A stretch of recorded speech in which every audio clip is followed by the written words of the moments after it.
ಕಡೆಯಿಂದ ಮತ್ತು ನೀವು ಡಿ ಸಿ ಅವರು ಲ್ಯಾಂಡ್ ನೋಡಕ್ಕೆ ಹೋಗಿದ್ದೀರ ಡಂಪ್ಸನ್ನು ಇದು ಮಾಡಲಿಕ್ಕೆ. ಈಗಾಗಲೇ ಒಂದು 7-8 ಇಯರ್ಸ್ ಮುಂಚೆ ಇದೇ ಸೇಮ್ ಪ್ರಪೋಸಲನ್ನು ಸರ್ಕಾರ ಇಟ್ಟಿದ್ದು. ಆಮೇಲೆ ಒಟ್ಟಾಗಿ ಒಂದು ಅಂಬ್ರದಲ್ಲಿ ಅಪೋಸ್ ಮಾಡಿ ಇದನ್ನು ಡ್ರಾಪ್ ಆಯಿತು. ಈಗ ಜನರು ಒಂಥರ ಆತಂಕ ಆಗಿದ್ದಾರೆ, ಲೈಕ್ ಪ್ಯಾನಿಕ್ಕು, ಅಪ್ಸೆಟ್ಟು. ನಿಮ್ಮ ಸ್ಟೇಟ್ಮೆಂಟ್ ಸ್ವಲ್ಪ ಹೇಳ್ಬಿಡಿ, ಅದು ಕ್ಲಾರಿಫೈ ಮಾಡಿ ಹೇಳ್ಬಿಡಿ.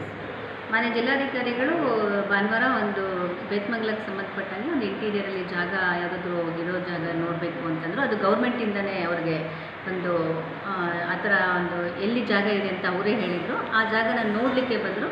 ಆ್ಯಸ್ ಎ ತಹಶೀಲ್ದಾರ್ ಆಗಿ BBM ಅವರು ಯಾರೂ ಬಂದಿರಲಿಲ್ಲ. ಮಾನ್ಯ ಜಿಲ್ಲಾಧಿಕಾರಿಗಳು ಮತ್ತು ನಾವು ರೆವಿನ್ಯೂ ಅವ್ರು ಮಾತ್ರನೇ ಹೋಗಿದ್ದಿದ್ದು. ಸೊ ಆ್ಯಸ್ ಎ ತಹಶೀಲ್ದಾರ್ ಆಗಿ ತಾಲೂಕು ದಂಡಾಧಿಕಾರಿಯಾಗಿ ಒಂದು RTCನಲ್ಲಿ ಬರೋವಂಥ ಲ್ಯಾಂಡನ್ನು ಎಲ್ಲಿ ಇದೆ ಅಂತ ತೋರಿಸೋ ಜವಾಬ್ದಾರಿ ನಮ್ಮ ಕಂದಾಯ ಅಧಿಕಾರಿಗಳದ್ದು ಆಗಿರುತ್ತೆ.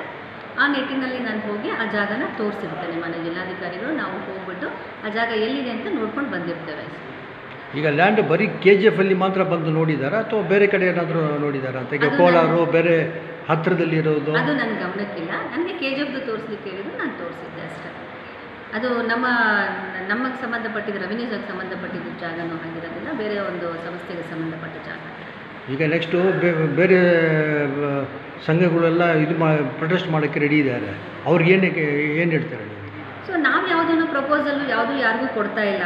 ಯಾವುದೇ ಒಂದು BBMPಗಾಗಲಿ ಬೇರೆ ಯಾವುದೇ ಒಂದು ಇದಕ್ಕಾಗಲಿ ನಾವು ಯಾವುದೇ ಜಿಲ್ಲೆಗಳಿಗಾಗಲಿ ತಾಲೂಕುಗಳಿಗಾಗಲಿ ನಮ್ಮ ಒಂದು ಜಾಗನ ನಾವು ಯಾವುದಕ್ಕೂ ಕೊಡ್ತಾ ಇಲ್ಲ.